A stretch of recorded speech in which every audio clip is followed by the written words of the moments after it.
For today, I'm gonna be speaking, gonna be teaching you. I know that we are celebrating Father's Day, but today the Lord guided me and led me to share to you, to address the struggles of men and also women in our daily life. And it's all connected on the last account that we have read. It's all about the life of Elijah.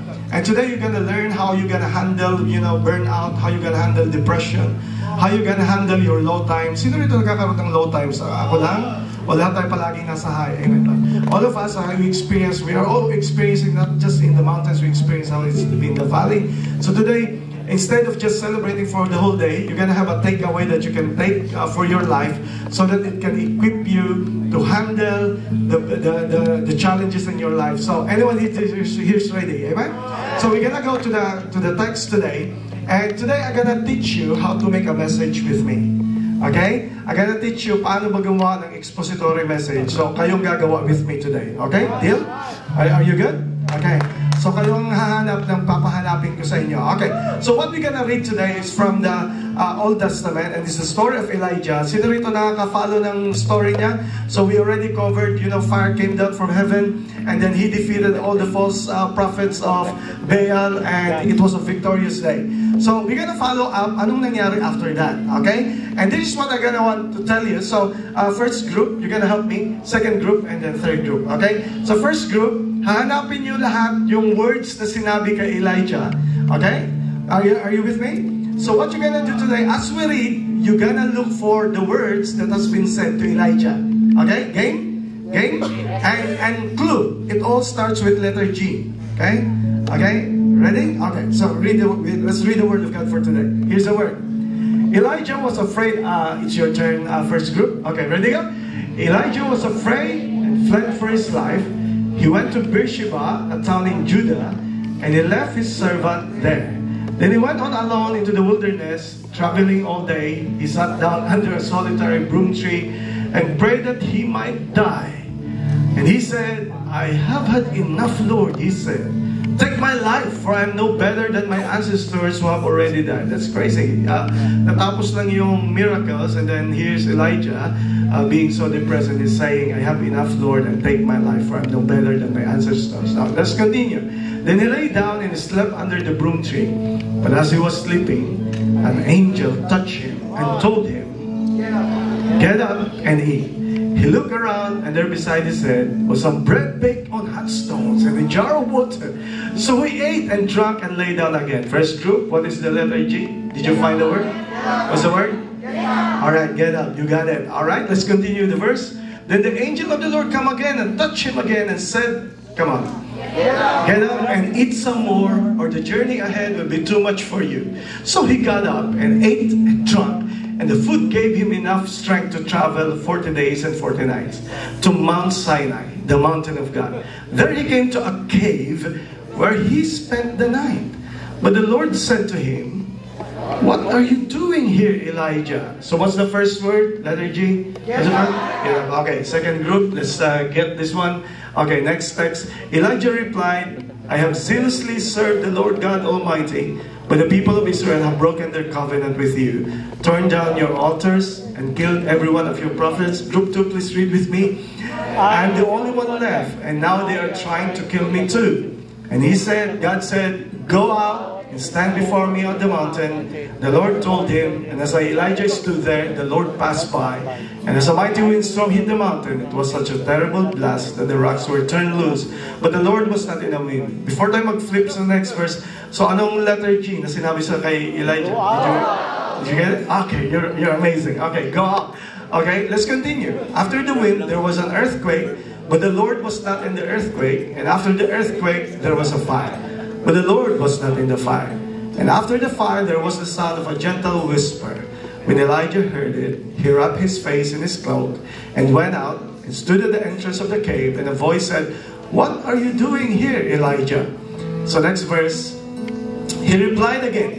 He said, I have zealously served the Lord God Almighty, but the people of Israel have broken their covenant with you, turned down your altars, killed every one of your prophets, and I'm the only one left, and now they are trying to kill me too. Then the Lord told him, go back Okay, that's your turn. So, all right, that's your turn. Okay, you can read with me. Then the Lord told him, go back the same way you came and travel to the wilderness of Damascus. When you arrive there, anoint Hazael to be king of Aram, anoint Jehu, grandson of Nimshi, to be king of Israel, and anoint Elisha, son of Shaphat, from the town of Abel Mohala, to replace you as my prophet. Before we move on to the next verse, ano ang word na sinabi sa kanya? Go back. Okay, go back. Okay, let's continue. It says the word, anyone who escapes from Hazael will be killed by Jehu. Wow, Jehu. And those who escape Jehu will be killed by Elisha. Yet I will preserve 7,000 others in Israel who have never bowed down to Baal or kissed him. There you go. In just 1 minute, you learn how to get a word expository. So I'm going to be preaching to you on the subject. Come on, louder, okay? Go out. So I'll be preaching on the subject. Get up, go out, go back. And amazing, yan na rin yung points. So hindi nyo na makakalimutan, alright? First point, get up. Second point, Go out. third point, go back. Father, bless the word in Jesus' name. Amen. Please be seated. Amen. Alright, please be seated. Get ready. Amen. Thank you, Jesus. Thank you, Lord. Thank you, Jesus. Okay, I will wait for you to settle down so that you can properly receive the word. If you are watching online, okay, take time and get ready to be blessed. Alright, here we go. Okay, one question. Two words. That is the question. Okay, may tanong ako kay Elijah today. The question is, what happened, Elijah? What happened, Elijah? Kumbaga, anong nangyari, Elijah? Sabi mo sa katabi mo, what happened? You know why I'm asking that question? It's because katatapos lang ng miracle, God sent the fire. Remember? He defeated 450 prophets of Baal. He was so victorious. It's supposed to be a celebration. But what happened was, jump ka ngayon sa account na to, and the account was, it says, Elijah was afraid, and he fled from Jezreel to Beersheba. So my question is, anyari? Right? What happened? Because it's just all of a sudden, parang biglaan lang na nangyari, na nandun siya nagse-celebrate, he's victorious, and not only that, after the victory that he has, and then what happened is, God answered the long prayers that they have, and that is to have rain.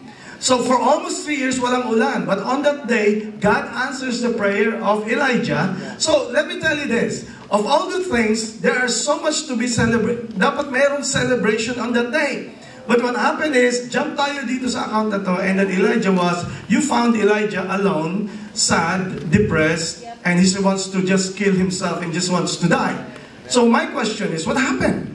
Now here's the thing that you need to realize today. Is there anyone of you experienced some bad times in your life? Yes. Okay? All of us experience down times. Okay? All of us experience hard times. You know, one thing that is common with the men who are here, where the father was here, you will agree with me, that even in bad times, the thing is, we don't want to share it to anyone else, we are just keeping it to ourselves. Yeah. Alright? So what happened Elijah? Anong nangyari, Elijah? So here's the thing, you need to realize today, that lahat tayo nakaka-experience ng bad times, sad times, low times, challenges, failures, and everything. But the thing is, you have to realize that Elijah, it didn't happen overnight. All of this has a trail that we can just observe at malaman natin saan to nanggaling, saan to nagsimula. Kasi pag malaman mo kung saan to nagsimula, matitrace mo at ma-address mo. Can I tell you this? Kung hindi mo kaya i-trace saan pinanggagalingan yung depression at lungkot mo, you can never address it. So that is why today we have to understand it. We have to address it. Okay? So, Elijah was so afraid. And magtatanong kayo, bakit si Elijah nangyayari sa ganun? Come on, somebody. The reason why Elijah fell is because, not other reason, but because he's human. Yeah. May human ba akong kausap today? Yeah. So pag human ka, you are prone to commit mistakes. Never judge a person just because on the heights. Yes. You gotta also look on the person when he's on his lowest point of his life. And never be proud of yourself that you are saying that it can never happen to you. If it can happen to Elijah, it can happen to anyone else. That is why we should never be proud that we can say if a person is up here and all of a sudden he's here, then you should never be proud of yourself. Because if you think that you're standing, take it, sabi ng Word of God, lest you fall. But the thing is, it happened gradually. Nangyayari yan gradually. So itatrace natin today. Are you good? Itatrace natin good today so that we will know kung saan pinanggagalingan ito. Even to the point, just imagine this. Elijah was afraid and fled. Isn't that crazy? Di ba Elijah? Come on, kausapin kita Elijah. Di ba, nakaharap mo 450 prophets at mag-isa ka lang? Ba't di ka natakot? Ba't ngayon natatakot ka na? What happened? Yeah. Hindi ka takot sa mga sundalo. Pinatay mo pa yung mga sundalo. Sa isang babae lang na ang pangalan ay Jezebel, ay natatakot ka. What happened? But here's the thing that I observe. The thing is, ang fear ay hindi lang nangyayari. There's some contributing factor that you need to understand. So that pag nalaman mo yun, you can address it. It didn't happen overnight. There's a trail in it. So today, we're gonna trace it so that we will understand it, what happened to Elijah. He fled. Lumayo siya. Isn't that a true observation? Pag ikaw ay naiabot ng takot, ang tendency mo ay lumayo. And sometimes you end up in the wrong place. Because you have, you think that you're nagugulan ka sa situation and everything. Go to the Elijah is a very, very powerful man. He's a very strong man. He's a very faithful man. Pero what I'm saying is, inaabot tayo ng pagbagsak because hindi yan nangyari overnight. May mga contributing factor. Yeah? Okay? So that's why we want to discover today. So that in this amazing day, ang magpabaon nyo ay hindi lang mag-celebrate tayo lahat dito today, but malaman natin ano makukuha natin sa Word of God so that we can arm ourselves for our daily life and the daily challenges in life.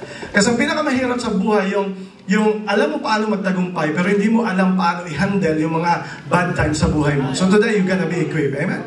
So, simulan natin. Balikan natin. Okay? Expository, coming back to what really happened. So, anong first factor kung bakit apektado at dumating sa point, na to the point, sabi ni Elijah, I have enough. This is crazy. Sabi niya, I have enough. At ang sabi pa niya, nag-pray siya kay God, sabi niya, take my life. Sabi ba yan? Ang word is, patayin mo na lang ako, Lord. Tapusin mo na to. How did it happen na from there on Mount Carmel, he was there on this lowest low and he wants to die? How did it happen? So there are so many contributing factors. Do you want to know? Yes. Okay, the number one thing, if you go back sa a chapter before that, he met Ahab the king. He met Ahab the king, and then Ahab the king confronted him, and he said these words to Ahab. He said to Ahab, hey you troublemaker of Israel. So the first thing that affects people, pag hindi tayo naging maingat, the first thing is this, false accusation. Okay, so what did Ahab did or say to Elijah? Ang sabi niya, ikaw ang troublemaker ng Israel. Now, here's the thing. Sa una, hindi siya apektado. Alright? He's not affected. But the truth is, any false accusation, whether yung parang sabi mo, parang kaya mo, let me tell you, it's just like a poison na kung hindi ka maingat, it will creep into your heart. It will surely affect you. Now, sasabihin mo, Pastor Jean, paano mo nalaman na affected si Elijah? It's so obvious. Because on the latter part, nagpipray siya, at sabi niya, ako na lang mag-isa ang nagsiserve sa'yo. Here's the thing that you need to understand. Nalaman niya, inisip na niya, maybe because of the accusation na ginawa ni Ahab, na marami ang naniwala doon sa lies na ginawa ni Ahab laban sa kanya. Are you following me now? So, have you encountered in your life that somebody throw a false accusation against you? It may not be true, but the worry is, you can say, I don't care. But the worry is, what if somebody believes it? Correct. And the thing is, the crazy thing about false accusation is that ito throw yun sa'yo, and you're thinking, in your life, what you're thinking is that the person who actually caused the trouble is the one throwing the accusation at you. Are you following me now? So the thing is, sino ba talaga troublemaker ng Israel? Si Ahab, dahil hindi siya sumusunod sa Diyos. Si Elijah ay ginamit lang ng Diyos sa patigilin ng ulan kasi siyang instrument. Pero pinicture, Ahab put a false narrative about Elijah na siya ang nag-cause ng lahat ng ito na nangyayari sa Israel. I don't know about you, but there come in your life that some people will throw false accusation against you. Sila yung nag-create ng mali at itatapon sa iyo yung mali as if ikaw ang gumawa ng mali. Come on. I don't know about you, but if you will not be very careful, it will take a toll on your mind and you're gonna know paano ko ba ito i-address. So today, that's the first thing, false accusation. Okay, that's why Elijah was so afraid and fled, and it came to the point that he was so depressed. All right? The second thing is this. Alright, do you wanna know? Oh. Kung anong reason talaga kung bakit tayo inaabot ng ganon? Okay, number 2 is this, fatigue. Na hindi nga dapat sabihin over fatigue kasi pag fatigue ka na nga, pagod ka na nga eh. Pag over na, di sobra-sobra na yun. But the thing is, fatigue. Okay, paano mo nalaman? Okay, are you there? Are you listening? Okay? So here's the thing. Kung isa-summarize mo what happened is this. Nag-showdown sa Mount Carmel. You got to understand, mag-isa lang siya. Kasama niyo yung kanyang servant na nag-iisa lang. What happened is, he won that showdown. And the thing is, after Mount Carmel, pagbaba niya sa Mount Carmel, bumaba siya, minit niya si Ahab, and then bumalik siya ulit paakyat. Ladies and gentlemen, Mount Carmel is 2,000 meters high. It's just like Mount Batulaw. Okay? So, pagka-akyat niya, bumabag siya pababa, hinit niya si Ahab, and then bumalik siya ulit paakyat. Are you following now? Umakyat siya kasama yung servant. And then after that, bumalik siya ulit pababa, and then pag nakita niya si Ahab, what happened is, nung sumakay si Ahab sa chariot, ay hinabol niya to at mas mabilis pa siya kaysa kay Ahab. That's how powerful he is. And then dumating siya from Mount Carmel to Jezreel sa city ni Ahab. Do you know kung gaano yung kalayo? 26 kilometers. By running. Alam niyo kung gaano kalayo 26 kilometers? Simula dito sa Ayala Feliz hanggang doon sa Marilake sa dulo. And non-stop, he is running. Okay, follow me now. So the thing is, after doon, pagdating niya doon, nalaman niya na wanted siya, kailangan niyang tumakas. So pagkarating niya, balik siya, umalis siya, pumunta siya ng Beersheba. Alam niyo kung gaano kalayo ang Beersheba? Beersheba is almost the same distance from here up to Ilocos Sur. And by walking, kasama niya yung servant niya. Are you following now? Pagdating niya sa Beersheba, umakyat siya ulit ang bundok at doon siya di na niya kinaya. Ladies and gentlemen, matitrace mo, most of our problem na akala natin is spiritual, the truth is, pagod na pagod lang tayo. Are you following me now? Okay. Here's the thing. Kung minsan ini-spiritualize natin lahat, pero the thing is, kulang ka sa kain, kulang ka sa tulog, kulang ka sa body. Amen. And somehow, ini-spiritual, I'm talking even to myself. Okay? So this thing, here's the thing. Dahil napaka-passionate, he's a prophet of fire. Ang identity ni Elijah, he's a man of fire. He's a very dedicated person. Gusto niya palagi may ma-achieve. Gusto niya palagi may magawa. And the thing is, that's good. But the thing is, there's a limit on that. Kailangan din natin i-manage ang ating passion. Kailangan din i-manage natin ang ating pagiging super dedicated and high-achieving in life. Or else, pag hindi tayo naging maingat, we will come to the point that we're gonna be depressed and we're gonna be sad and we're gonna be blaming other people. So the first thing is false accusation. Second is fatigue. Isa-isa natin yung reason ng fatigue kasi may malalaman tayo dito. Okay? Follow me now. Are you there? Are you there? So, here's the thing that we need to do. Nagsimula sa Mount Carmel. Mount Carmel was amazing. Fire came down, boom. It was amazing. Everybody, some people believe in the Lord, and that's amazing. But here's the thing that you need to realize. All achievements in life is also tiring. Come on. Never think na porque there's a big event, an amazing thing, and yeah! That's why I highly advise sa mga leaders natin here in this church. I'm always teaching them, pagkatapos ng big day, pagkatapos ng something, learn to celebrate, and learn to rest, and learn to evaluate. Okay? Hindi yung pagkatapos ng isa, sunod ka na naman isa without pausing and without resting. Why? Because mauubusan ka ng lakas. Because ladies and gentlemen, even though it's good, even though it's achieving, na-promote ka and everything, but it's also, you will agree with me, it's also tiring. Nakakapagod din. Alright? So pagkatapos ng Mount Carmel, bumaba siya. Now here's the thing. Sundan niyo ako guys, because this is amazing. Pagkatapos ng showdown sa Mount Carmel, bumaba siya. Pagbaba niya, now here's the thing. Sabi niya kay Ahab, finally, uulan na today. Right? Sabi niya, uulan na today. And the thing is, umakyat siya ng bundok ulit, bumalik. Papunta parang kasintasang Mount Batula. Oh, here's the thing. Marami na nag-preach nito, but I think this is just my observation, alright? So I'm just questioning, ba't kailangan mo pang bumalik?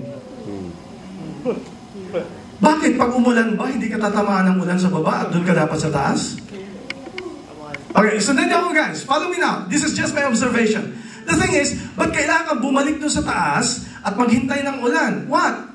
Kung babasahin mo yung verse, kasi gusto niya makita niya agad yung unang ulap yung unang ulap na darating kasi ilang taon na walang ulan at ang gusto niya, makita ko, dapat makita ko. And oftentimes, umakyat siya sa taas at doon pala makita mo na here's the thing, there are some things in our life that we are doing that is not just unnecessary. May mga bagay na hindi mo na, here's the thing, tayo lang ang nagko-complicate sa buhay natin na pinapasimple ng Diyos. Are you following me now? Amen? Okay, so the thing is, pumunta siya, hindi na kailangan umakyat because you know, it's sensible enough na pag umulan, damay ka pa rin sa baba. Ba't kailangan umakyat? Now, here's the thing. Umakyat siya doon, pagdating, ito ang crazy. May isang bagay, may isang tao dito na affected much. Alright? Sa tingin niyo, sino? Sino? Yung servant. Yung servant. Yung servant. Baba siya, sabi niya kay King, hey, King! King! Hey, King! Umulan ngayon! Sabi niya, sandali! Umakyat siya! Kasama yung servant niya. Pansinin niyo yung verse sa Bible. Kasi nga, dumating nila siya sa tuktok. Pagdating niya sa tuktok, sama naman yung servant. Sabi niya kay Sir, pray si Elijah, Lord, bless today! And then pagdilat niya, check mo nga kung may ulan. Takbo naman yung...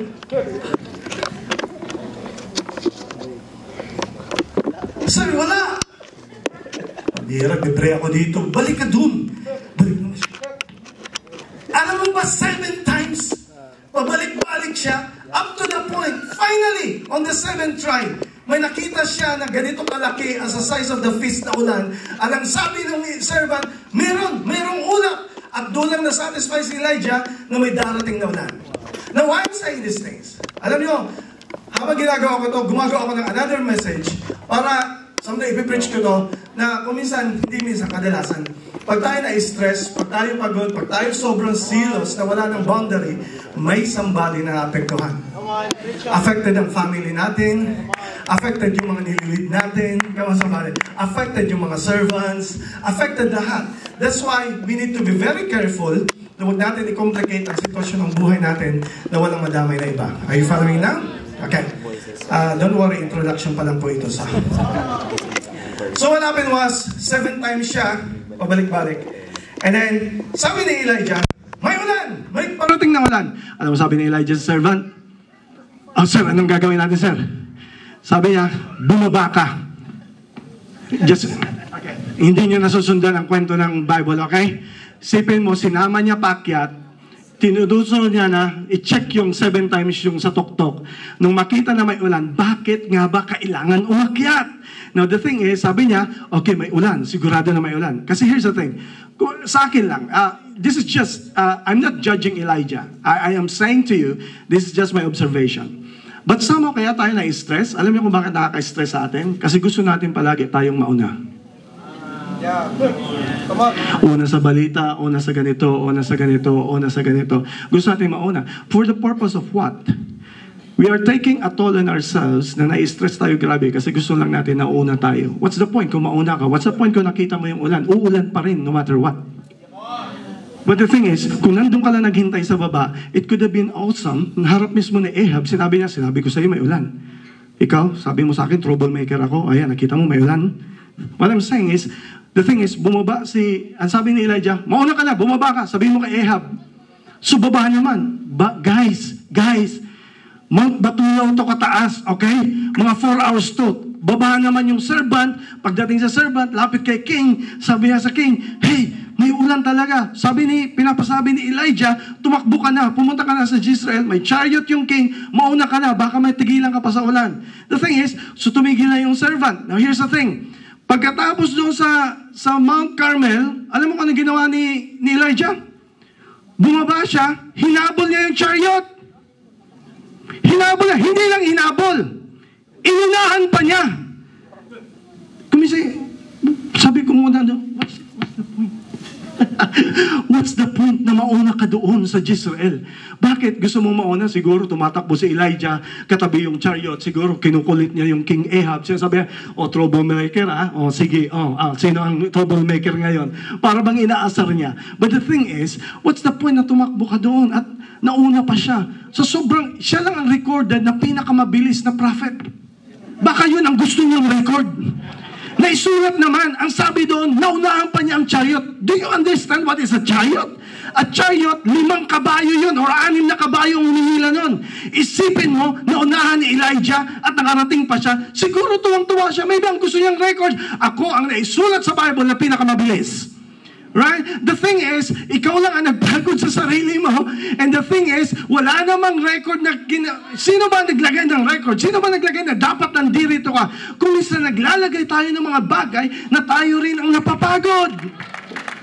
Are you following me now? The thing is, by the way, ang message na to ay para lang sa mga high-achieving, mga passionate na tao, mga masipag na tao. Kung ikaw po ay hindi naman passionate at nag-i-amen ka at wala ka namang ginagawa sa bahay kundi mag-computer lang at matulog lang at come on, itong message na to ay hindi para sa mga tamad. Ang message na to ay para sa mga overachieving na mga tao. Is someone understanding me right now? Right? Okay, balik tayo kay, nasaan na si Elijah? Nasaan na si Elijah? Tumatakbo pa rin bro, tumatakbo pa rin. Ang bilis-bilis na. Okay. Yung servant. Yung servant was, imagine mo, nasan siya kanina? Bumaba siya, pagod na pagod. Dumiretso ka na daw, pasintay siya sa boss niya, makita niya si Elijah rumaraga sa pababa. Sir, anong gagawin natin? Sabi ni Elijah, takbo! Habol din.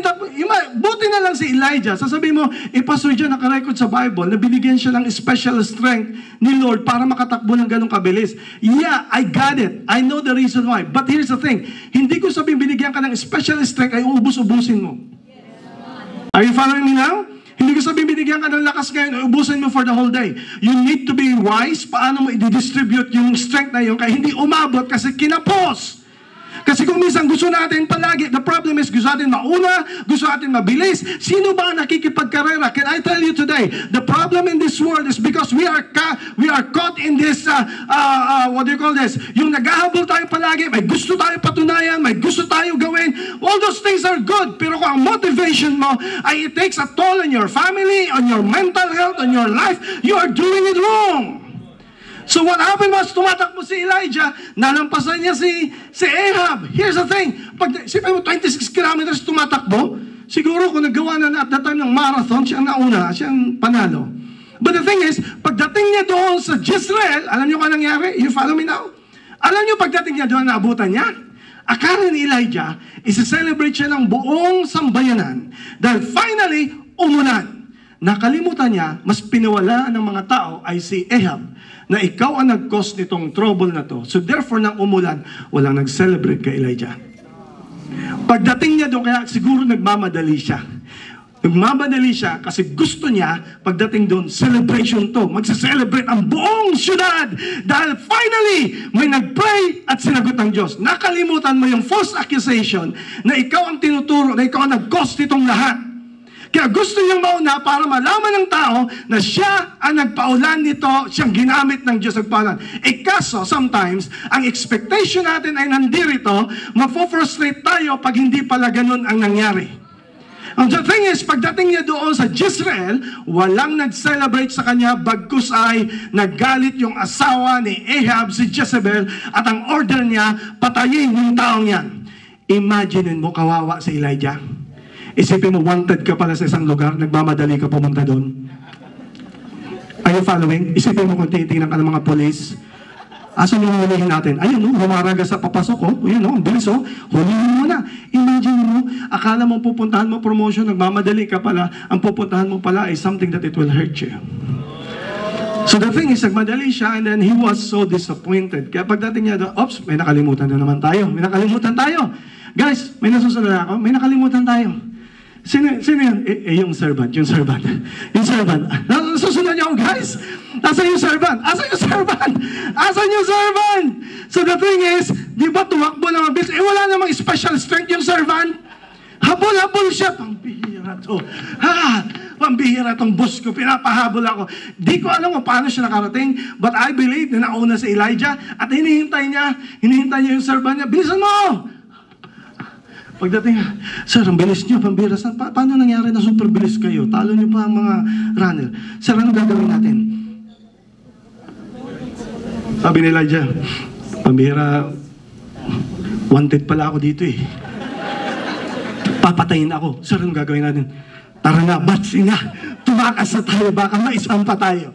So what happened was, sila ay umalis, naglakad sila for how many? 160 kilometers. Simula rito hanggang Ilocos Sur. Naglakad, nandun pa rin yung servant. Kawawa naman, sunod-sunod siya. Okay, here's the thing. Sundan nyo ako, guys. So all those times, hindi kumakain ng maayos si Elijah. Hindi siya natutulog ng maayos at pagod na pagod siya. Sometimes, bago mo husgahan ang isang tao, alamin mo kung anong pinagdadaanan niya, na ang reason pala kasi pagod na pala siya. Kaya pagdating niya doon sa dulo, ladies and gentlemen, pagdating niya sa town ng Beersheba, basahin niyo yung verse. Tingnan natin yung verse. Kasi good news to. He went to Beersheba, a town in Judah. Ladies and gentlemen, he left his servant there. Palakpakan, ladies and gentlemen. Alam niyo kung bakit iniwan na ni Elijah ang servant sa town? Alam mo bakit? Patay na. Patay na, hindi na kinaya. Pero hindi, that's not the real thing. The thing is, hindi na kinaya ng servant. Sabi ni Elijah, now here's the thing, imagine mo, sinamahan mo yung boss mo, samahan kita sir, kahit anong mangyari. 6 days or maybe 2 weeks na travel, pagod na pagod siya, gutom na gutom. Ano, sabi niya, sir, nandito na tayo sa Beersheba. Well, sabi ni Elijah, sabi ng servant, sir, ano nang gagawin natin dito sir? Anong sagot ni Elijah? Kaya tayo pumunta rito. Kasi dito na ako magpapakamatay. At sabi siguro ng servant, pinatakbo mo ako pababa, pinahabol mo ako papuntang Jezreel, nagbiyahe ako sa'yo, naglakad ako sa'yo ng 6 days or more days, pupunta tayo dito sa lugar na to, pos dito ka lang pala mag-give up at ikaw ay mamamatay. Sabi na sabi, ako na lang kaya pumatay sa'yo. Para matapos na to, sana sinabi mo sa akin na yun ang goal mo. Sana sinabi mo yung palang idea mo, hindi mo bilanggit, dapat doon palang sa Mount Carmel, pagkatapos palang na inutusan mo ako ng 7 times, dapat inulog na kita sa bangin. Dapat doon palang sa papunta sa Jezreel, dapat doon inutusan mo na ako na tapusin na to. Hindi mo ako dinamay. And the thing is, pag tayo hindi natin tayo maingat sa sarili natin, whether you like it or not, may nadadamay sa ating situation. And usually, kung hindi man servant, family natin. And that's why this is perfect word for Father's Day today. We're gonna watch for, yes, be passionate, be high-achieving, but be careful of how you manage your energy. And the thing is, iniwan na ni Elijah, yung servant, umakyat na siya pataas. Isipin mo, umakyat pa rin. Alam mo kung gaano kalayo yon? Another Mount Batulaw. Nung nandun na sa tuktok, di na niya kinaya, nag-collapse siya sa isang puno, at wala na siya. Sabi niya, hindi ko na kaya, Lord. Para bang sabi ni Lord, nauunawaan kita, Elijah. So the thing is, andun si Elijah, at sinabi niya, bakit ka nandito? Ang sabi ni Elijah is because of this reason. Here's the thing. All of these things, nahirapan si Elijah. Pero yung transition, the turning point of everything, is when this verse happens. The angel of the Lord came and touched Elijah. When you are down, when you are depressed, when you are feeling so sad, when you're feeling lost, the Lord doesn't need an explanation. The Lord doesn't need an inquiry. The Lord doesn't need a justification. The Lord doesn't need anything. What you need is just a touch. Because anyone here believes that a touch can make a difference more than words can do. There are times na hindi kapos, hindi kaya ng salita, but just an embrace, just a touch, just an affirmation that you know that somebody, that the Lord is for you. That's enough for you, that you will understand that God is always for you no matter what. Ladies and gentlemen, here's the message for you today. You may have experienced false accusation. You may have felt you're so tired in your life. You may have felt so over fatigued, or you're so tired in every aspect of your life. You may have failed. You may have realized. You may experience failed expectations. Ito yung ina-expect mo, hindi nangyari. But ladies and gentlemen, can I tell you today, wherever you are right now, if you come to yourself to the point that you feel you're so down, ladies and gentlemen, you have to get up, because God is always with you. He will always be with you wherever you go. Kahit saan ka pumunta, ladies and gentlemen, this is an amazing observation.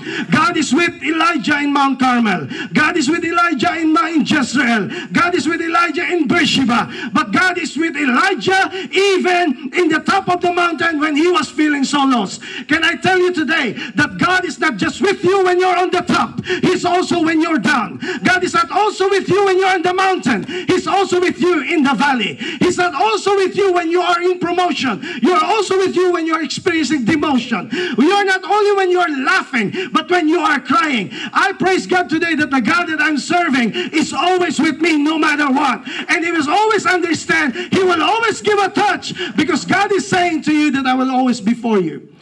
That's how you're going to conquer burnout, depression, discouragement, frustration. The first thing that you need to realize, when others cannot do it, it will be God who will be touching you. What you need is the touch of God. You don't need an affirmation from people. You don't need an explanation from people. You don't need approval from people. You don't need even the check from people. What you need is the touch of God. Because when God touches you, that will be the reason that you can be able to get up from where you are. Nagpapasalamat ako sa Diyos dahil ang Diyos natin, alam niya kung nasaan tayo, pero kaya niyang puntahan tayo kung nasaan man. Hindi na tayo iniiwanan kung saan. Kaya sabi niya sa word, get up. What a powerful word. The first thing that you need to do is get up. Why? Because God is with you. Hindi ka iiwanan ng Diyos, sasamahan ka ng Diyos. But another thing that you need to understand, para ma-realize mo na ang depression, burnout, frustration, everything. Anong sabi ng angel sa kanya? Tingnan nyo. Anong sabi ng angel sa kanya? Get up and, come on, get up and eat. Isn't that amazing? Ang lambing ng Diyos. Depressed Elijah. Sabi niya, bangon. Imagine mo. Hindi pinabangon siya, kasi ganito ang mali mo. Kasi ganito ang nangyari sa'yo. Kung nakinig ka sana sa akin. Kung gana sa hindi. Walang words. Ang sabi niya, bangon. Bakit po Lord? Kain. Kung minsan, hindi natin naintindihan ang physical is also the number one spiritual thing. To eat for the nourishment of our body is also taking care of our soul. What God is saying is this, kung minsan akala mo ang problema mo spiritual, yung pala, ikaw lamang ay pagod na pagod, ikaw ay kulang sa tulog at kailangan mo magpahinga. You need to rest. You need to sleep. Ladies and gentlemen, hindi ka kulang sa pansin, kulang lang sa kain. Kasi kulang ka sa pagkain, ang interpretation mo, di ba pag kulang sa pagkain, mainit ang ulo? Tama? Come on, agree with me. I-check mo yung katabi mo. Tama? Di ba? Di ba? Ikaw, ganun, di ba? Di ba pag kulang sa pagkain, nami-misinterpret mo lahat. Hindi ka naman, wala namang issue, pero dahil wala ka sa kulang sa pagkain, or mali ang kinakain. Hindi ko sinabi na kumain lang na kumain. Yung tama yung pagkain. Kasi kung mali yung ang lakas ang amen dyan sa likod. So, what I'm saying is, here's the thing, ang solution sa pagod ay pahinga. And here's the thing, and please don't blame anyone else of your lack of your rest. Every rest of your life is your own responsibility. Huwag mo sasabihin sa, na-burnout ako dahil sa kanya, na-burnout ako dahil sa kanito, na-burnout ako dahil sa leader na to, parang si Elijah makautos, na-burnout ako sa ito. No, it's your responsibility to find a time and be responsible of your rest. Why? Because in all the things that are happening to you, ang pinaka-spiritual na dapat mong gawin is magpahinga. Ulitin ko ulit, itong message na to ay sa mga tao lang na dapat magpahinga. Pero kung puro naman pahinga ang ginagawa mo, hindi ito ang message para sa'yo, okay? Kung puro tulog na lang yung ginagawa mo, sabi, tama pas. Yan ang ginagawa ko araw-araw magpahinga. Hindi ang message to para sa iyo, okay? Ang message nito ay para sa mga taong passionate, high-achieving, nagpapagod.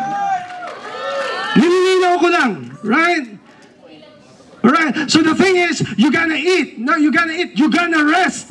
Here's the thing. Kailangan natin, kuminsan, kailangan lang natin ng pahinga. Kasi pag nagpahinga, doon clear ang pag-iisip natin at nakikita natin yung proper perspective. Ang sabi ni Lord sa kanya, bangon ka dyan, kumain ka. Isipin mo, may pagkain na naka-ready. Yung sa tabi, Jollibee, yung isa Chowkings, yung isa, amazing. Pagkakain na, isipin, basahin niyo yung verse. Pagkakain niya, sabi ni Lord, tulog. Ha? Wala tayong pag-uusapan? Di ba may issue? Hindi, wala tayong pag-uusapan. Matulog ka dyan. O, sige Lord, tulog. Pagkagising niya, kain. Sige po Lord, ayos ang buhay na to ha Lord. Thank you Lord. Pagkakain, tulog ulit. Ladies and gentlemen, sometimes akala natin pinapa-complicate natin ang situation. Kailangan lang pala natin magpahinga in a way na na-honor ang Diyos. Come on somebody. Bigyan ko kayo ng practical tip. Alam niyo kung ano ang araw ng pahinga? No. Biblically, anong tawag sa day of rest? Sabbath. Anong araw yon? Sabado. Hindi Sunday. Kasi ang Sunday is a place to report for duty for God. Na dapat Sunday, first day of the week, Resurrection Sunday, ay araw ng pagbangon, hindi araw ng paghilata. Hindi araw ng pagtutulog. Sunday, pagbangon, resurrection, bangon. Yung sabihin, you gather in the church, you worship God in the church, you praise Him, you worship Him, you serve Him. Sunday! Saan ang pahinga? Sabado! Kaso, puyat ka kagabi. Pagdating mo rito, inaanto ka, hindi mo naintindihan ang message. And then sisisihin mo pa yung leader mo, sisisihin mo yung pastor mo, sisisihin mo yung church mo. Pambi, wala akong nakukuha sa church. Hindi walang problema sa church. Ang problema, puyat ka kagabi, kagigames. And then sasabihin mo pa yung leader mo sa e-group, leader mo sa equip teams, alam mo, burnout na ako. Ano? Come on! Kaninong responsibility ang rest sa'yo? Kahit sabihin ko sa'yo magpahinga, kung hindi mo gagawin, hindi mo pwede sisihin kahit sino. Come on somebody. And ladies and gentlemen, kung kaya mo nga magpagod hanggang alas 4 ng umaga sa games, sa panunood, bakit mo sisisihin ang paglingkod kay God sa church na sabihin mo, ay ang daming pinapagawa. Come on somebody. Let us be practical here. Let us be balanced here. Saturday, find a way na magpahinga so that ready ka for Sunday para pag Sunday, kargado ka ng Word of God. Pagpunta mo ng Monday, hindi ka kawawa, malakas ang loob mo na harap sa mga pagsubok. You can face the challenges of life. Alam niyo ba, it's very dishonoring kay God na pupunta ka sa isang lugar and you're so tired. I learned that from Pastor Helen and Pastor Bruce. He said to me, hindi honoring kay God na nasa church mo, sandiyan ka sa harapan. Anong ginagawa mo? Nag-around the world. Around the world, tawag dun. Ang iba, akala mo tumatango, yung pala eh. It's very dishonoring kay God. Bakit? Bakit? Pupunta ka sa concert, nagre-reserve ka ng strength, right? Nire-ready mo lahat. Pupunta ka sa basketball, hindi ka kailangan dapat puyat. Kung may game ka, imposible na hindi ka dapat puyat. You got to prepare. Lalo pa siguro when it comes when you are following and serving the Lord. We give the best to the Lord. Kaya bakit napapagod? It's because it's our irresponsibility and it's our mismanagement of our time, mismanagement of ourselves. So that's why sabi ni Lord, come on, go up and eat. Ladies and gentlemen, wag lang kayo kumain ng physical food. Go and eat. Go up, get up and eat. Food for your body and food for your soul. The Bible says, man shall not live by bread alone. Yung sabihin, here's the thing. Paano magiging maayos, ma-overcome mo ang depression, ang burnout, ang frustration, negative things, all these things, kung lahat ng intake mo spiritually ay yung nakukuha mo lang sa social media. Kung ano lang napupulot mo doon ng mga pagkain. Hindi ka nagbabasa ng word. Walang personal devotion. If you want to overcome this, never underestimate the power of the Word of God. Because it's the Word of God that nourishes your soul. So kung ikaw ay down, yan ang number one na dapat mong ibalik sa'yo at kumain ka ng maayos, and you need the Word of God. I pray that today, itong kinakain nyo ngayon is giving a nourishment to your soul. Come on, somebody. Amen? So umiiyak sa Elijah, sabi niya, ayoko na, I have enough. Kunin mo na lang ako, Lord. Sabi ni Lord, get up. Ano sabi niya? Kumain ka. Alam mo, ang ganda ng verse. Sabi niya, kumain ka kasi maglalakad ka ng 40 days and 40 nights. Ano sabi ng verse? Pansin yung verse. Because the journey, wow, that's amazing. You know why you need to get up? You're gonna get up, bumangon ka dyan, kasi there's still a journey ahead of you. Hi, can I declare to you, hindi pa tapos ang Diyos sa'yo. Yung akala mo na bumagsak ka, hindi. Pag bumangon ka dyan, mas marami ka pang gagawin para kay Lord. Elijah, I'm telling you now, yes, you failed, yes, you were depressed, yes, you were overcome by all this emotion, but God is saying to you, rise up, you get up, because I am with you, and there's still a journey for you, may gagawin ka pa. Now, sundan niyo yung verse, kasi nasa get up pa lang tayo. Ano sabi ni Lord? Bumangon ka dyan, binigyan siya ng pagkain, because hindi nagtatapos sa get up. First part lang ang getting up. Ang sabi ni Lord, bumangon ka dyan, go! Saan niya pinapunta? Sa Mount Sinai. Ladies and gentlemen, is there something significant about Mount Sinai? Any one of you? Is there something meaningful about Mount Sinai? Ba't pinapapunta ni Lord doon si Elijah? Isn't Mount Sinai is the place where God called Moses through a burning bush? Isn't that the place na tinawag ni Lord si Moses at siya ay naging savior, small s, ng Israelites? Isn't that the place na binigay ni Lord ang law sa mga Israelites para sila ay magkaroon ng relationship sa Diyos? What God, I'm trying to tell you is this. The reason why God wants to get you up so that you can go to the presence of the Lord. You can go to the place of the Lord. You can go to the righteousness of the Lord. Because nothing can give you rest unless you go to the presence of the Lord. So sabi niya, bumangon ka. So sabi niya, pumunta ka sa tuktok ng bundok sa Mount Sinai. Ladies and gentlemen, saan pumunta si Elijah? Isipin mo, may nagbigay pa ng tissue. Hindi lang pagkain. God provides. Amen. Now, saan pumunta? Ladies and gentlemen, saan pumunta si Elijah? Tingnan niyo sa screen. Tingnan niyo kung saan pumunta.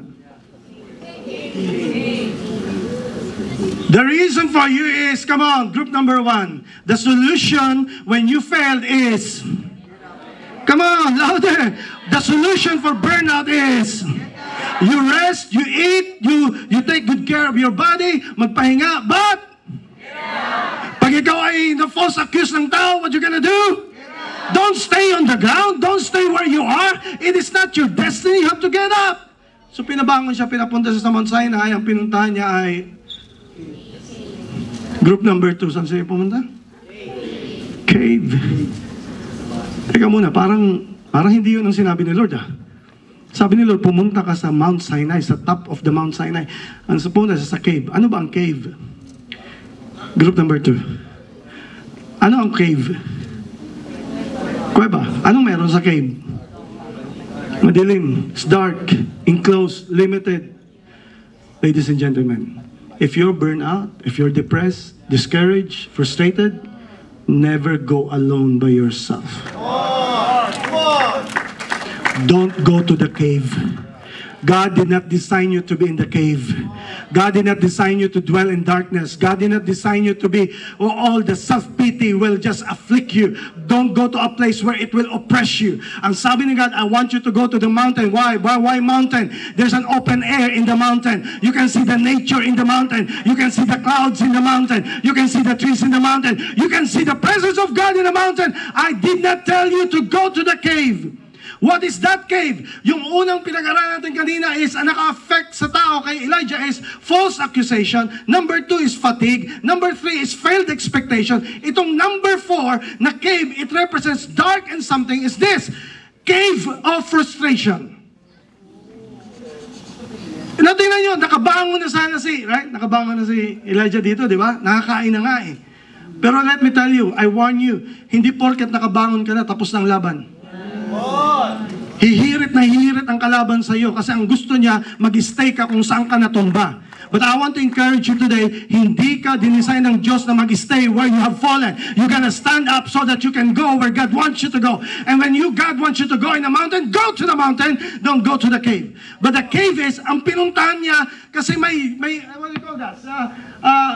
May pangalawang bagyo na dumating sa kanya, yung atake ng enemy sa kanya. At ang pinuntahan niya ay cave of frustration. Paano ko nalaman na frustration? Pakinggan niyo yung verse. Pakinggan niyo yung prayer niya. Tiyan, ang ganda sabi ni Lord. Pinuntahan ni Lord sa kuweba. Ang ganda ng words. What are you doing here, Elijah? What a word. Anong nagagawa mo rito? Tinawag kita sa Jezreel, ba't nandito ka? Sabi mo sa katabi mo, what are you doing here?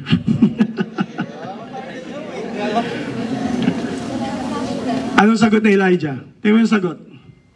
Sabi ni Elijah replied, okay, pansinin niyo bakit frustration?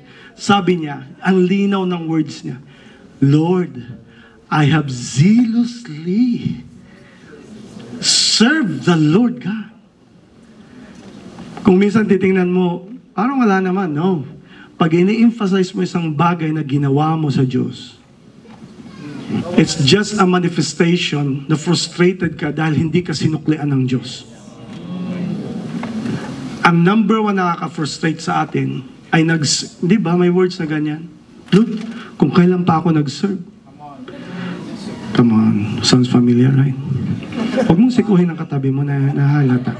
Kung kailan ako nag-serve, kung kailan ako nag-church, kung kailan ako nagta-tithes, kung kailan ako nag-volunteer sa equip teams, kung kailan nililid ko ang family ko para kay Lord, kung kailan may mga nasasave na, bakit ganito ang nangyari sa akin? Di lang mabulalas ni Elijah eh. Pero ang word niya, Lord, I am seriously affected to serve you. Ginawa ko tong lahat. Ano ang kapalit? Pansinin yung second word, I have zealously served the Lord God Almighty. The first frustration is you are frustrated with God. Kasi ang expectation mo is pag nag-serve ka, ay isusuklihan ka. Come on, hindi pinangako ni God na pag nag-serve ka, ay automatic pagyayamanin ka ng Diyos. May dadaanan kang pagsubok, may dadaanan kang test. Come on, you are frustrated kasi false expectation ang nilagay mo. You are frustrated with God. Hindi lang kay God. Nabanggit yung pangalawa. Sabi niya, and nag-serve na nga ako. But ladies and gentlemen, the number one source of frustration, if you do not know, are people. Sabi niya, Lord God, kasi niya, but the people. Di ba? Kung minsan napapalampis pa natin yung sa Diyos, pero pag kaya ko palampasin, nasabihan ako ni Ahab na akong troublemaker. Pero kayo, the people of God, sabi rito, but the people of Israel have broken their covenant with you. Alam mo yun na nagsiserve ka, ang pinaka-frustrating sa lahat, nagsiserve ka, and it's the people ang hindi nagsukli sa'yo ng dapat mong ginawa. Yes, tama. Sino nakaka-relate? Lahat tayo, right? Lahat tayo may ginawang tama. Ang gusto natin, isuklian tayo ng tama. Pero mali ang binibigay, binabalik sa atin. And it's a very frustrating thing, right? Yeah? Bakit tahimik lahat? Frustrated lahat? Amen?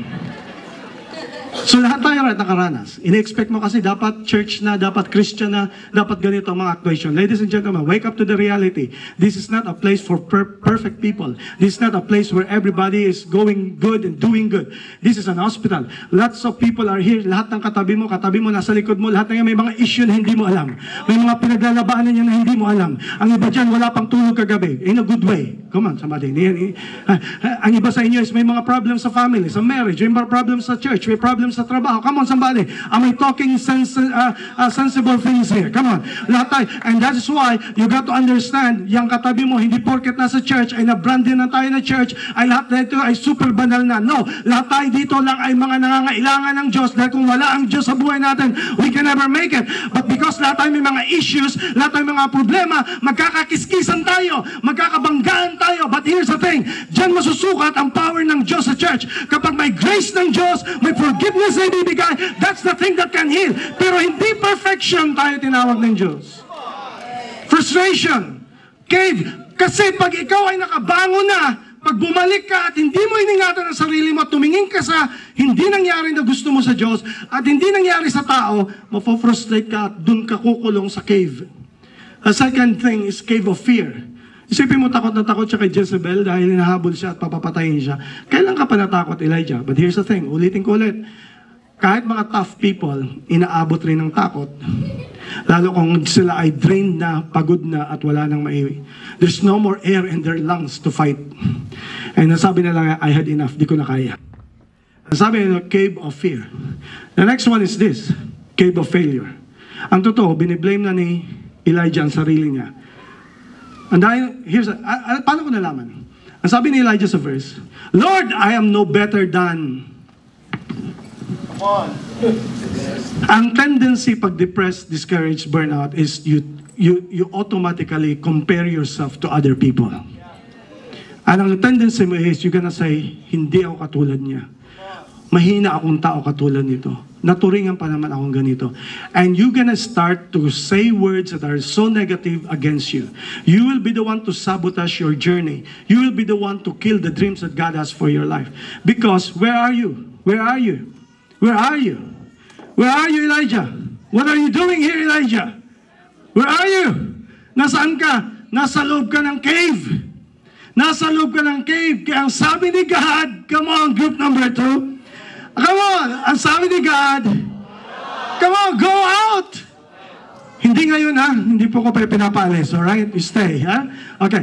Sabi ni God, go out from where? What God is saying to you today is that if you are dwelling in darkness, if you are in a cave of frustration, if you are in the cave of fear, if you are in the cave of failure, God is telling you, come on, go out from where you are. Go out from where you are. Why? Because getting up is just the first phase of healing. But if you will not go out, even though you get up, if you don't get out, you're still in the same place. So then you guys, sabihin natin, bumangon ka sa loob ng kuweba. Nasa kuweba ka pa rin. So the answer is not getting out lang. The answer is going out. What do I mean is this? Yes, you can get out from where you are, getting up from where you are, but you have to get out from anything that limits you. It's time for you to get out from an environment that's always telling you your mistakes, telling you are not worthy, telling you all this toxicity. You gotta get out from negativity. You gotta get out from an environment that's always pushing you down. You gotta get out, because unless you get out, unless you go out, nothing will change. You will still be in the same situation. You're still in the same circle, same relationship that is always abusing you. Get out from a circle. Get out from a cave that is calling abuse love. When you are in a place that you are so limited by yourself, God is telling you, come on, it's time for you to get up. But not only get up, get out. Because getting out is not the whole answer. You're gonna go out. Go out from what's limiting you. Come on, group number 2. What do we need to do today? Go out from negativity. Come on, say it, speak it. Come on, go out, come on, say it with me, come on. What do we need to do? Go out from circle that's always limiting you. Come on, go out, come on, say it with me, go out. Go out from toxic people. Go out from people that is limiting you. Go out from people that's pushing you to sin. Go out from people who are slaving you. Come on, somebody. We have not just not to get up, but we need to go out. So pinalabas siya ni Lord. Sabi ni Lord, I did not design you to be in the cave. I designed you to be brave so that you can face the future. What God is saying to you right now is this, come on, kahit anong gawin mo, kahit bumangon ka, kung mag-stay ka pa rin dyan sa same circle na yan, you will still be the same person. If you're gonna stick on that same relationship na alam mo toxic and abusing you, you will still be the same person. So the solution is not just getting up. Hey, ladies and gentlemen, ang dami ko lang nakita na sinasabi, hey, bumabangon naman ako pag ako'y nadapa. No, ang point is, yes, bumabangon ka nga pag ako'y nadapa. Ang problema, you're still in the same space. Kahit bumangon ka sa kulungan, kulungan pa rin yan. That's why you gotta get out. Get out from things that's limiting you. So ang ginawa ni, here's the thing. Amazing what God has done. So, nandun siya sa loob ng kuweba, right? Tingnan niyo yung verse. God appeared. Hindi appeared. May windstorm. But the Bible says, but God is not in the windstorm. And there was an earthquake sa labas, but God was not in the earthquake. Mayroon ding fire, but God was not in the fire. Are you understanding the significance of this? Kasi the more may windstorm, hindi kailangan ng tao na down na nga, depressed na nga, nasa kuweba na nga, hindi kailangan niya another super passionate thing na mangyari sa buhay niya. Hindi kailangan niya earthquake. Kasi kayo pag may earthquake, anong tendency niyo? Dapat sana lumabas, pero nag-stay pa rin si Elijah sa loob. Sana may fire, pero nag-stay, balik pa rin sa fire. Because here's the thing, pag sa mga taong down, hindi mo yan madadaan sa kahit ano. Hindi nadadaan sa force, hindi nadadaan sa kino-convince mo. Anong sabi ni Lord? But God was with gentle whisper. Sabi ni Lord sa kanya, Elijah. And this is amazing about my God. God is with Elijah in Mount Carmel, but God is also with Elijah in the cave. And God is with you in your lowest low, in your very darkest moment. But God will not allow you to stay there. God is telling you to get out from where you are so that He can change you and lead you to your destiny. So lumabas si Elijah, pero dito na nagtatapos is that, ano ulit ang dapat natin gawin? At dapat may kasunod? Go out. Pero yung panghuli, amazing. Ano sabi ng verse? Come on. Group number 3. Kayong pinaka-powerful. Kayong come on, kasama kayo dito. Amen? Ano sabi ng verse? Come on. Pagkalabas si Elijah, sabi ni Lord sa kanya, okay, here's what you're gonna do. Go back to where you came from. Saan niya pinapabalik si Elijah? Pinapabalik niya sa Jezreel, kung saan tinawag siya ng Diyos na mag-prophesy, mag-preach ng righteousness.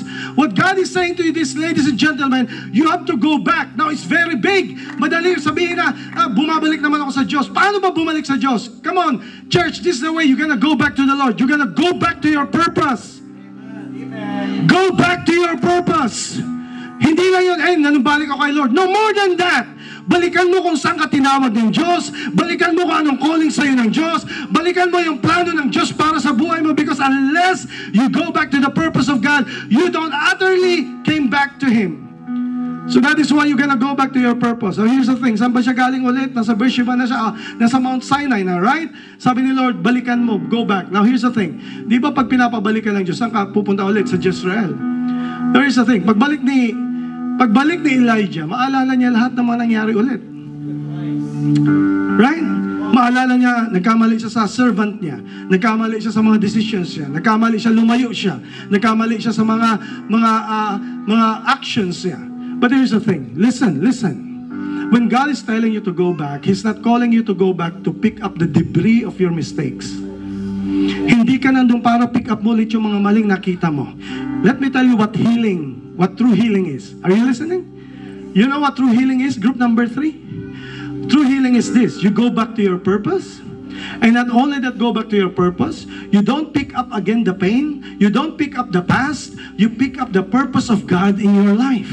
What is that purpose? You go back kung saan kinausap ka ng Diyos. You go back kung saan nagpakita ng miracle sa Diyos sa'yo. You go back kung paano nangusap ang Panginoon sa'yo. You go back to your purpose. When you go back to your purpose, here's the true healing.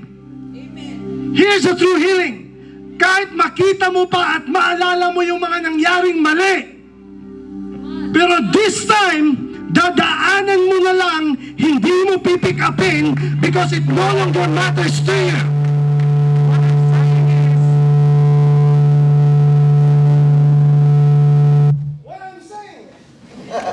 What I'm saying is, even though you remember all the mistakes and the pain, but this time, alam mong healed ka na.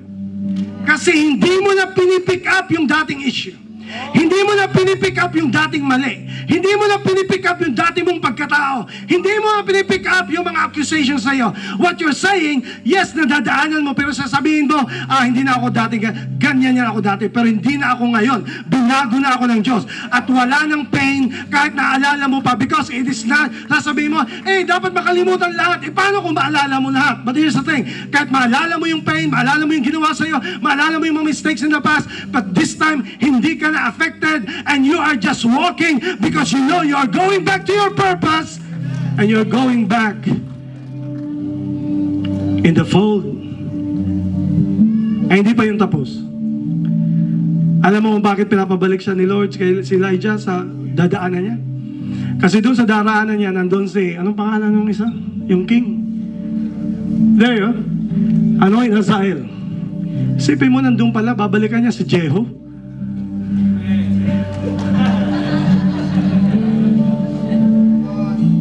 Si Jehu, si Elisha. I hope you're getting this now. You can never separate purpose from people. I said it again. You can never separate purpose from people. Imposible na sundin mo yung purpose at talikuran mo yung people of God. Oftentimes, ililid ka ni Lord sa people ni God, doon mo matagpuan yung purpose. Bakit? Kasi kailangan siyang bumalik. Because nandun si Hazael, nandun si Jehu, nandun si Elisha. Kung hindi siya sumunod, mapo-forfeit at hindi magagawa yung destiny para sa mga tao ito. Ladies and gentlemen, the reason why you need to get up, the reason why you need to go out from where you are, the reason why you need to go back from where you are, is because there are people that will be needing you. Come on. There are people that will be needing your story. There will be people and you will be amazed na pagbalik mo, makakatagpo ka ng mga tao na same na nangyari sa'yo.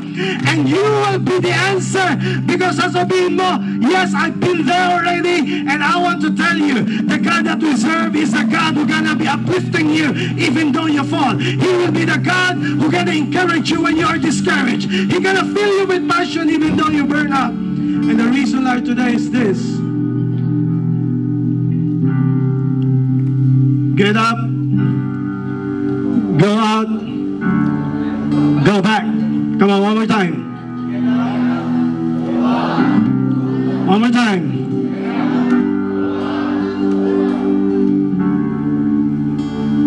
Let me go back to the introduction.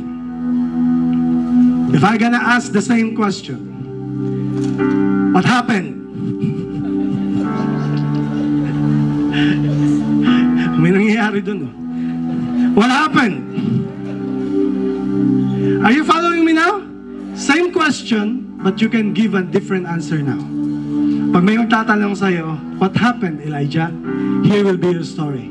Oh, I found God in my lowest low. I found God in the cave. I found back my purpose. I got back my passion. I got back my family. I got back serving the Lord. That's what happened to me.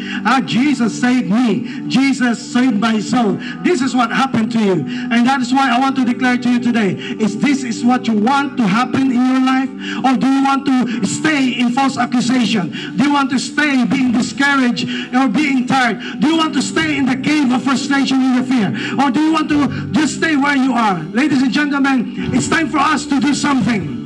God is not asking for a leap in the moon. He's asking for you one single step today. Are you getting up? Are you going up? Are you going out? Are you going back? Who's among you here who are going to say, yes, I'm getting up from where I was discouraged. I'm getting up from my mistakes. But I will not just get up. I will go out from what's limiting me. If that's you, come on, stand up. And let's give our decision to the Lord tonight. Get up. Go up. Come on.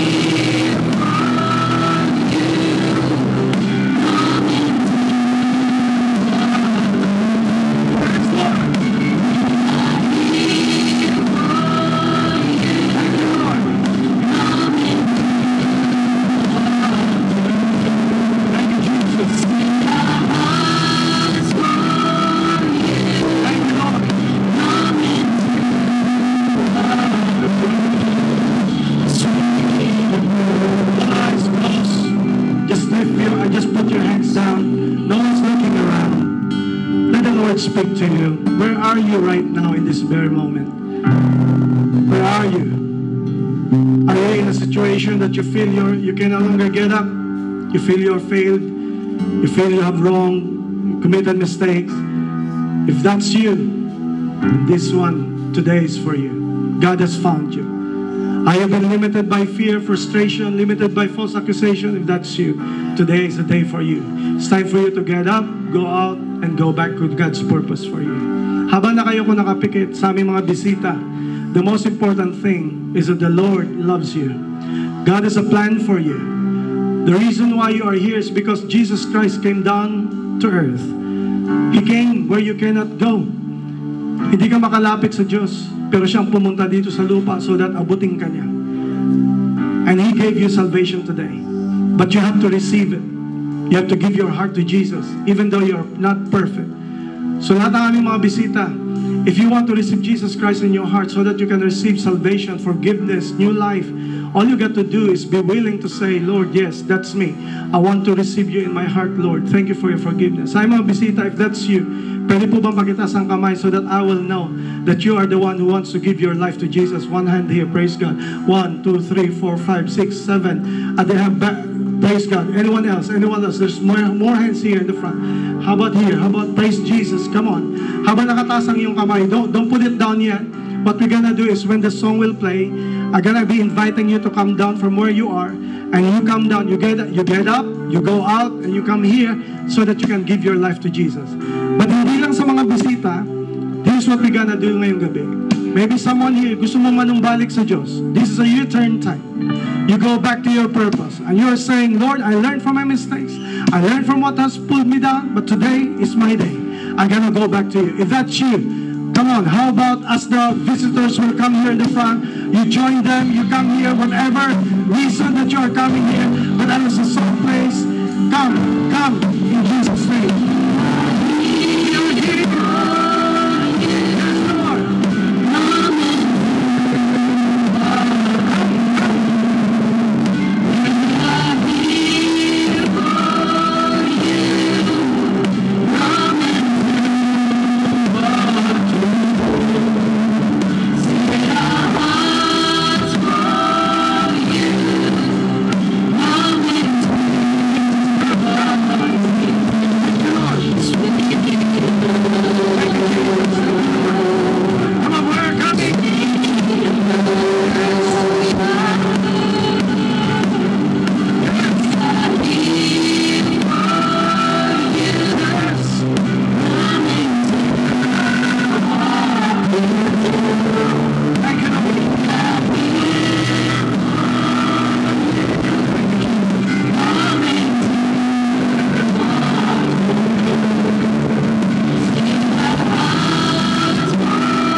Today. Come on, say your own prayers today. If you're gonna go back to Jesus, do it today. Come on with your own words. Jesus is for you and with you. Get up. Go out. Go back.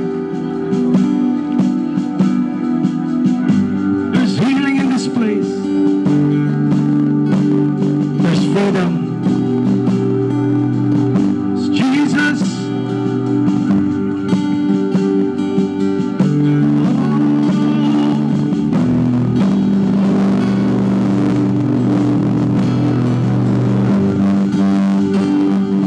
It's Jesus. Setting you free. Setting you free. Setting you free. Setting you free.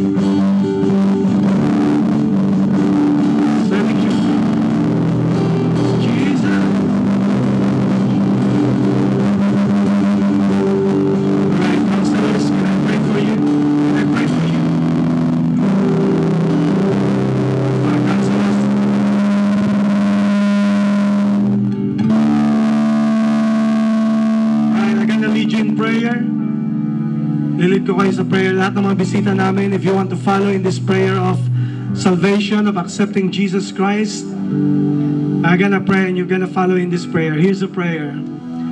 Lord Jesus, salamat po na may plano ka sa aking buhay.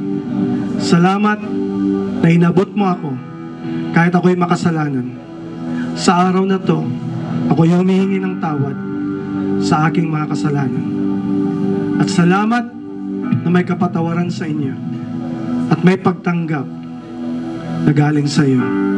Panginoon, tinatanggap kita sa aking puso bilang aking Panginoon at tagapagligtas. Maraming salamat sa bagong buhay, sa bagong simula, sa kapatawaran at sa kaligtasan. Simula ngayon, sa araw na to, ako'y susunod sa inyo. Sa pangalan ni Jesus. Amen and Amen.